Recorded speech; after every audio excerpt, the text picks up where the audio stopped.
What's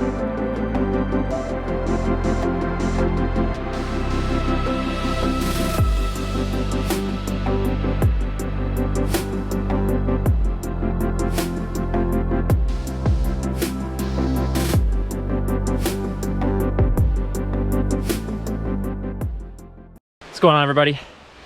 So I'm out here marking the course for the tie-dye 50K.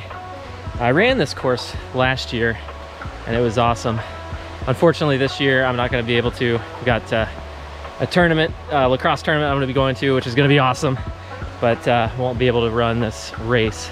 But I'm still marking the course, so really pretty. Man, this is just absolutely gorgeous.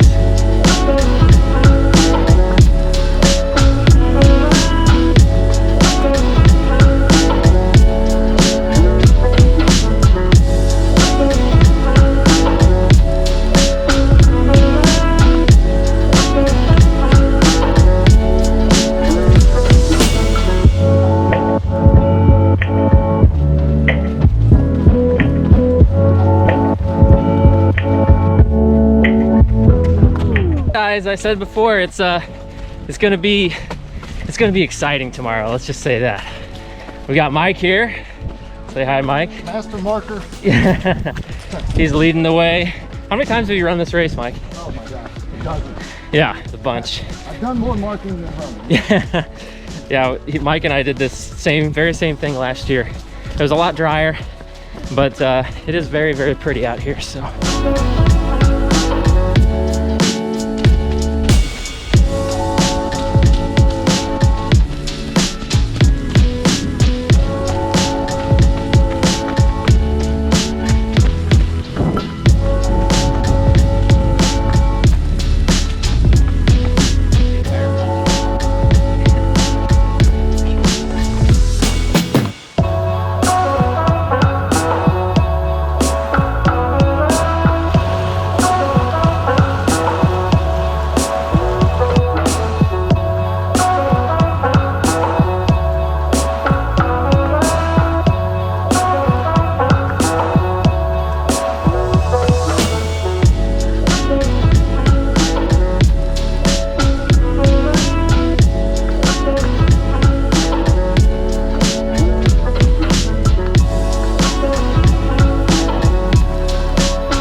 Dan the Ultra Dad here today. I hope that your weekend has been going well.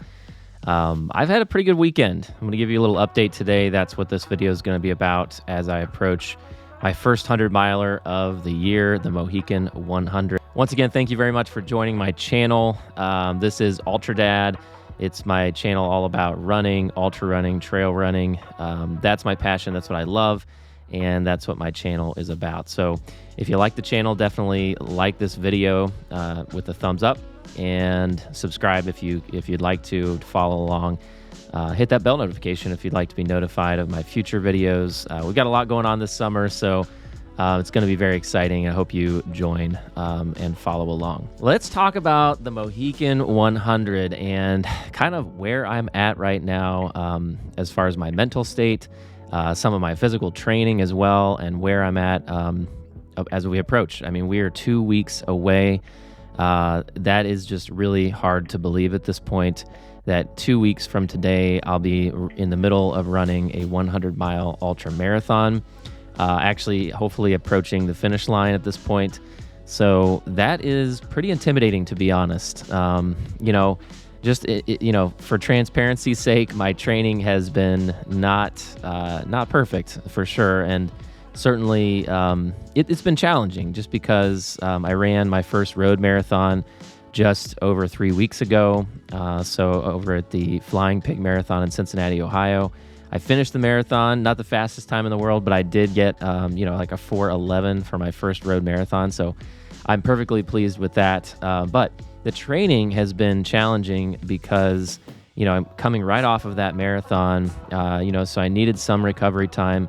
And then I had to jump right into trying to get some solid training for a 100-mile ultra marathon, just a few weeks later. So that definitely threw me for a loop, made it quite challenging.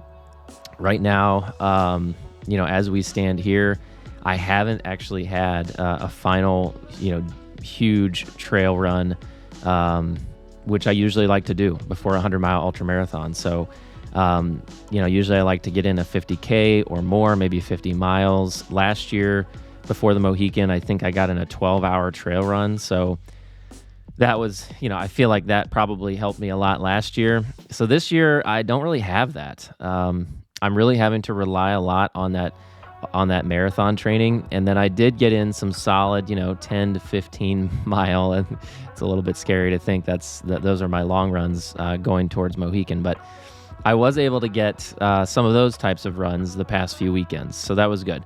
And then, I'll throw some footage into today, but I was able to mark the course for the 50K that I would have run, probably the tie-dye 50K, on Friday evening. I was able to mark that course. Even though I wasn't able to run the race, I still got in, 11 miles. And it was hot, humid. So definitely, I think, very helpful to get me used to the climate that we'll be facing in the Mohican 100, because that's pretty standard that it's hot and humid there. So, those are very helpful. I mean, obviously, it's going to be helpful that I've run the Mohican 100 before. I finished twice, so I know the kind of pain and suffering that you get to endure through that race. So it's not like I haven't been there before. I haven't experienced that, and I haven't pushed through it. So all that is very good. Past experience is incredibly important, I think, especially if your training cycle before the race was lacking. So that's what I'm looking at. So I guess the good news is for you, it's going to be more entertaining, because you might get some pretty good stories from the race. For me, though, as far as finishing, it's going to be, I'm still confident I can finish. I think anybody can finish a 100-miler, in the amount of time that you're given typically. So with the Mohican 100, it's 32 hours. For that course, it's plenty of time to finish the race. And lots of people will be able to be in the mid 20s. And I know, I'm pretty excited for some friends of mine who are going to be shooting for those fast times, and that's very exciting. So I will not be one of those, but like I said, the good news for you is it'll be entertaining. You'll get to see how I do without a ton of training. So it's going to be fun. Bottom line is I love this stuff. I love these races. So whatever happens, I'm just excited to get the experience and make all the friends that I do along the way. So I can't wait to see a lot of you. I know there's a lot of people that watch my channel that'll be running the race or attending the Mohican 100. So that's pretty exciting. I can't wait to see you and see how you do. So it's going to be awesome. It's going to be a lot of fun. So I am going to be seeing, a bunch of people I know from YouTube as well. Ryan Clayton is running. Ryan Day from I Run on Beer, he is running as well, along with the crew, the I Run on Beer crew, which is going to be awesome. We'll definitely do our pasta dinner the night before, so that's going to be amazing. Family, friends, everybody, is going to be there. It's just going to be so much fun. And then we wake up the next morning and get to hit the grind, man, and really see what we're made of this year at the Mohican 100. So I thought I might show you the buckle from the Mohican 100. Let's see if it'll even catch focus here. That is the buckle. And let's hope I can get a third one of these, man. That would be so cool. I have two of them. So I hope you enjoyed my gear discussion from a couple days ago. That was kind of the beginning. I'm definitely going to put out a more thorough gear discussion as we get a little bit closer. I'm going to be doing some tweaking and make some changes to my strategy and to, I guess, my gear. So I'll let you know what I do. There's some improvements I need to make, I think, especially since this is not my only race of the summer. So going to be going out, hopefully still going out to Hard Rock 100, and then not to race it, just to watch and spectate and film. And then definitely going to go out to the Wasatch 100 in Salt Lake City, Utah. So towards the end of the year. So, I'm going to make some improvements, some tweaks to my gear, and I'll try to keep you in the loop on that as we get closer the next couple weeks. I'm not going to try to, last minute do some crazy run. At this point, I really believe in it. I've gotten some feedback from many of you, as well as other friends of mine, that doing anything from at this point, as far as major training, doing some crazy 12-hour run is probably not wise. It's not going to add a lot of fitness, so it's not going to increase my fitness much, I guess is what I meant to say. So let's not overdo it. Let's let the body completely heal and be ready 100% for the Mohican 100. That's not to say I won't do any running. I definitely will. I love running, so I'll get out there. But we're talking about short runs, just to maintain what I have and stay healthy and stay, injury free, knock on wood. So, all right, that's all I have for today. I just wanted to kind of keep you updated on what was going on. And I don't know. I hope you're doing well. Hey, if you are running the Mohican 100, definitely hit me up in the comments below. I'd love to hear from you, and your thoughts and what your plans and goals are going to be with the race. It's a lot of fun to follow along. And like I said, I know a bunch of people at the race watch my channel. So definitely let me know what your thoughts are. And it's going to be exciting, going to be fun. Oh, and a quick shout out to my friend Tim, who finished the Cruel Jewel 100. That is a huge, huge accomplishment, and I wanted to mention that at the end of the video.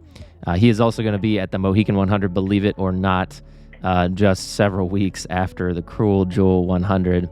Actually, I think we're only 1 week away from, it was last weekend, so that's pretty crazy. I think he's going to run. He's going to actually try to run, which if it was me, I'd be like dead on the couch still 1 week out from the Cruel Jewel 100. I was, if you saw my video from last year, I was in pretty bad shape. So that's going to be a lot of fun. We'll see Tim there as well as everybody else. And I'm looking forward to it. So, all right, everybody, have a good end of your weekend and a good beginning of your week. And we will catch you in the next one.